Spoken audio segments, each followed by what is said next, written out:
Guys, সময় খুবই কম। আমরা যে টমাটুম গাছ বা আরো বিভিন্ন ধরনের গাছ লাগাইছি, এখন সেইগুলো তোমাদেরকে ঘুরে ঘুরে দেখাবো।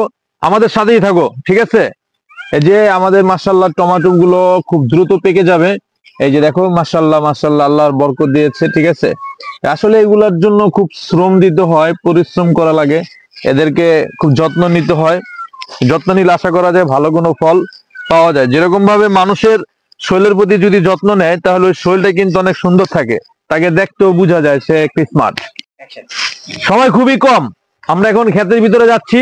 আমাদের এই সুন্দর ক্ষেতের ভিতরে লাল শাক আছে, তারপরে মিষ্টি কুমড়া গাছ আছে, ঠিক আছে, টমাটুম গাছ আছে, ঠিক আছে। আমরা এখন যাব, খুব দ্রুত ভাবে ভিতর দিকে যাব। তোমরা আমাদের সাথে থাকো গাইস, দেখা যাক।